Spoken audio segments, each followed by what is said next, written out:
বৰটিকা নে কানুটিকা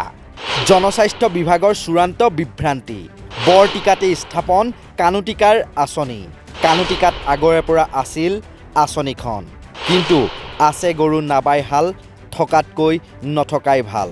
এখন আঁচনিৰ পৰাই ৰাইজে নাপালে পানী তাৰ পাছতো কানুটিকাৰ নামতে বৰটিকাত ক্ষুদ্ৰ পানী যোগান আঁচনিৰ ফলক হয় ক্ষুদ্ৰ পানী যোগান আঁচনিৰ নামত স্থাপন হোৱা ফলকত নাম উল্লেখ আছে আন এটা পঞ্চায়ত এলেকাৰ এখন বেলেগ গাঁৱৰ নাম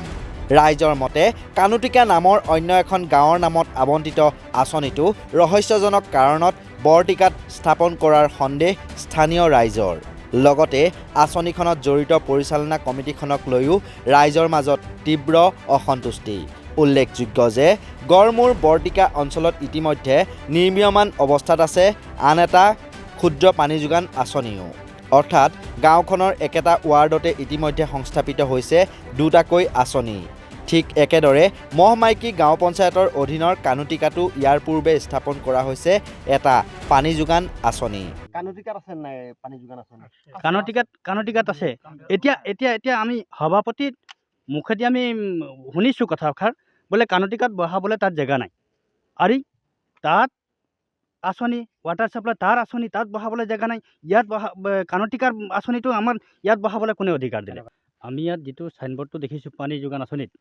সেই চাইনবোৰ্ডটো এনেকৈ হৈছে আমি বিনা আলোচনাত এখন কমিটি বনিছে সেই কমিটিটোত আমি কোন জড়িত আছে কোন কাৰ নাম একো চহী পত্ৰ আমি প্ৰুফ পোৱা নাই প্ৰেচিডেণ্ট কেনেকৈ বনিছে আমি নাজানো কিন্তু আমি এতিয়াহে দেখি পাইছোঁ চাইনবোৰ্ডখনত মোহন দাস বুলি নাম মানুহজনৰ প্ৰেচিডেণ্ট বুলি আমি কিন্তু আগে পিছে আমি নাজানো প্ৰেচিডেণ্ট কোনে বনিছে কি কথা এতিয়াহে গম পাইছোঁ এওঁ প্ৰেচিডেণ্ট বুলি ওচৰৰ মানুহখিনি কোনো গাঁৱৰ মানুহেই নাজানে এওঁ প্ৰেচিডেণ্ট বনিছে বুলি কিন্তু সেইটো মানে ভুল তথ্য লিখি মেলি আমাক মানে বুৰ্বক বনাইছে আৰু ঠগবাজি কৰিছে সেই আঁচনিখন আমি একচুৱেলি আমি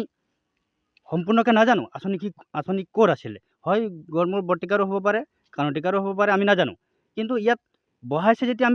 আমি জানো যে গড়মূৰ বৰটিকাৰ হয় বুলি হয়নে নহয় তো এতিয়া আমি এই ভুল তথ্যটো যিটো আমি চাইনবোৰ্ডটো লিখা দেখিছোঁ কিন্তু সেইটো আমি নামানো সেইকাৰণে আমি দুপৰা কৈছোঁ যাতে এইটো হ'ব নালাগে আগন্তলৈকে এনেকুৱা দালালগিৰি চলিব নালাগে গাঁওখনত যি কাম আহিছে শুদ্ধ পথে হ'ব লাগে সেইটোৱে আমি ৰাইজে বিচাৰোঁ গাঁৱৰ মানুহৰ লগত মানে আলোচনা কৰা হোৱা নাছিল আলোচনা হোৱা নাছিল ইতিমধ্যে ওচৰ পাঁজৰে আমি অকণমান স্কুল ৱাটাৰ ছাপ্লাই অকণমান দূৰত আছোঁ তথাপিও আমাকতো জনোৱা নাই তথাপিও ওচৰে পাঁজৰে থকা মানুহ ৰাইজক তেখেতে জনোৱা নাই কথাটো যোগানটো এতিয়া আমি চাই পাইছোঁ যে আমাৰ জনামতে এতিয়া বৰ্ডখন চাই মতে দেখিছোঁ এতিয়া বৰ্ডখনত এতিয়া কানুটিকা পৰি আছে আৰু আমি আছোঁ বৰটিকাত তো পানী যোগানখন এতিয়া আমাৰ ইয়াত এটা আছেই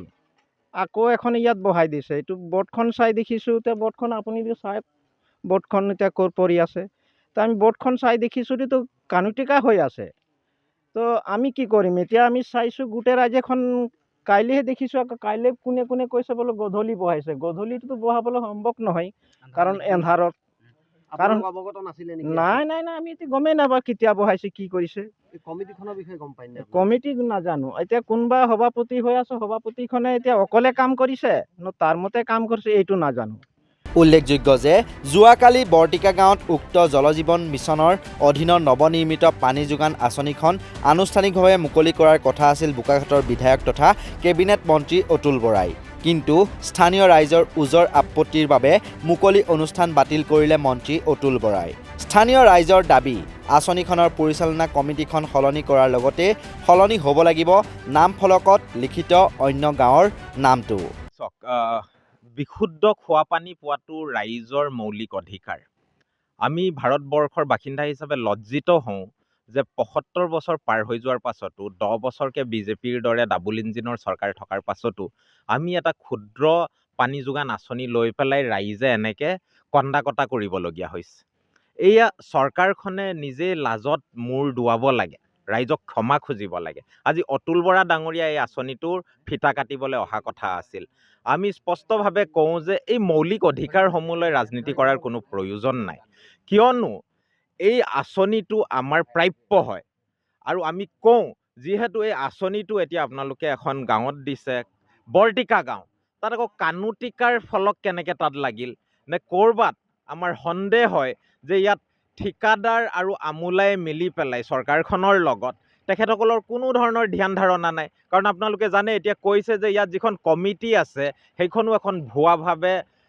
নিৰ্মাণ কৰা কমিটি, সম্পূৰ্ণৰূপে এটা বগা হাতীলৈ ৰূপান্তৰ হৈছে আৰু কিছুমান মানুহৰ কাৰণে ক্ষীৰতী গাই হৈ পৰিছে। আমাৰ না থলুৱা ল'ৰা ছোৱালীক ইয়াত কাম দিয়ে তেখেতসকলে, ইয়াৰ ঠিকাদাৰ কিছুমান কেইজনমান বোকাখতীয়া আছে, সৰহসংখ্যক ঠিকাদাৰ কিন্তু বাহিৰৰ বোকাঘাটৰ প্ৰায়